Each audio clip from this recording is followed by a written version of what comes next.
Výdobytky dnešnej doby sú postavené na elektríne a na baterkách, takže bez nejakej zásoby alebo bez nejakého zdroja elektriny sa dnes už nepohneme. A či už sú to čelovky, alebo sú to kamery, alebo sú to svetla rôzne, alebo ja neviem, v dnešnej dobe už na elektrínu a na baterky funguje čokoľvek, takže potrebuješ mať pri vode nejaký zdroj. A ja som tiež vyskúšal už rôzne spôsoby, ako mať dosť elektriny so sebou. Keď som bol na tej 50-dňovej výprave, tam som mal solárne panely, dve baterky klasické, 30 kW, proste 100 amperové. Jednak to zabera miesto, jednak je to ťažké a hlavne pri tej všetkej výbave, čo nosíme, chceš mať veci proste čo najkomfortnejšie a najľahšie.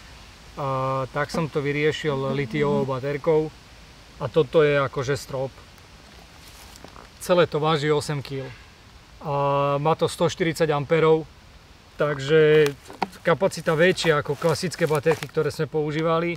Keď ideme na 2 týždne na výpravu, nedokážeme to vybiť v 4 ľuďoch.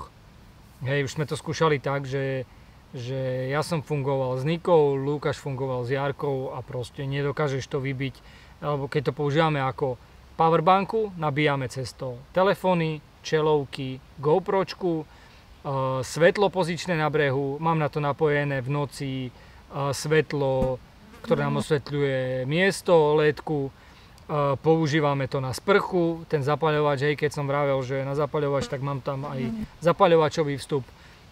Má to 4 USB vstupy, vieš to napojiť na elektromotor, akože komfort, brutál vec. Samozrejme stojí to prachy a nie každý si to môže dovoliť hneď na začiatku, obzvlášť keď chceš začať s lovom na veľkých priehradách.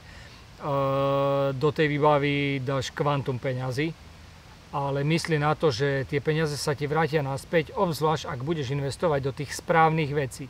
Pozor, zamerne nehovorím do tých drahých vecí, lebo nie vždy tie najdrahšie veci sú tie najlepšie veci a nie vždy naozaj potrebuješ tie najdrahšie veci, len aby si mohol chytať na veľkých priehradách. Preto rozprávam o veciach, ktoré sa osvedčili nám. Nehovorím o značkách, nehovorím o žiadnych odporúčaniach, takisto aj tá litiová baterka. Tých výrobcov už registrujem viacero, takže nebudem hovoriť, že choď tam, u nich si to kúp. Sú značky, známe značky, ktoré to predávajú, sú lokálni výrobcovia, ktorí predávajú tie baterky, takže zohnať sa to dá akože v dnešnej dobe už jednoducho, ale pokiaľ na to máš peniaze, tak sa oplatí do toho naozaj investovať, lebo ako vidíš, proste miesto to nezabera, dokáže to preniesť aj žena, nie je to proste vyslovene chlapská záležitosť.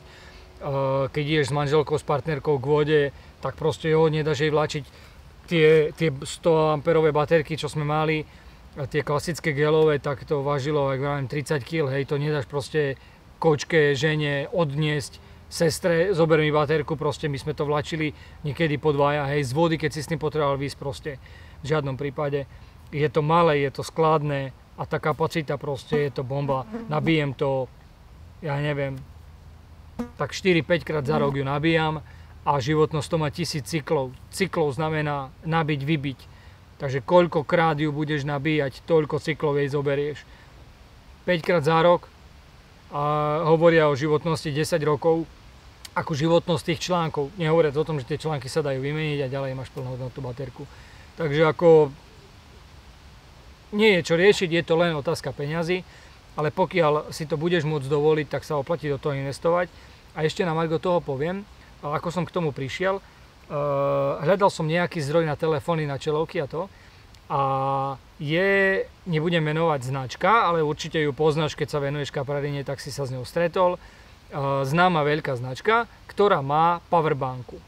A tá powerbanka má 96 000 mAh a v tom čase stála pánečku okolo 200 eur, tuším. Aj tak sme ju po známostiach vedeli zohnať, myslím, že do 200 eur. 200 niečo stojí a do 200, že ju vieme zohnať. A má to 96 000 mAh toto v prepočte na miliampery má 420 000 mAh, to znamená 4-krát toľko. Takže keď to prepočítam, že by som si kúpil 4 tie powerbanky, no tak ekonomicky sa mi oplatilo.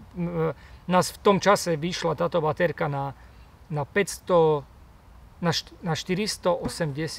eur a za 60 eur sme k nej kupovali nabíjačku, lebo originál k nej sa kupuje nabíjačka na jej nabitie. Tá stala 60 eur, takže 520 eur na 540 eur, 480 a 540, alebo 460 a 520. Nechcem klamať, ale proste tak.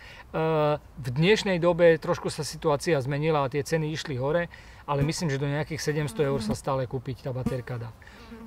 Čo je ako, vravím, je to paľba, hej, proste keď si máš kúpiť teraz baterku, tak za 700 eur baterku, ale vravím, zase je to elektrína, my sme ju riešili s Lukim, takže na poli sme to kúpili a tak sme to dajak proste vyriešili, ale fakt ako bola to investícia na nezaplatenie a nemenil by som to za nič na svete.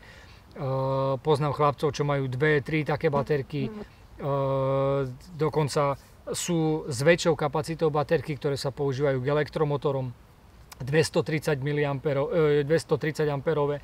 Ako vravím, toto je 140 a už toto sa dá použiť na elektromotor, len samozrejme vydrží to menej ako 230, ale jednoducho, že nám doba toto dopriala a dá sa toto vyriešiť, je to fakt super. Takže elektrínu máme vyriešenú takto a pokiaľ si to môžeš dovoliť, tak do toho jednoznačne choď.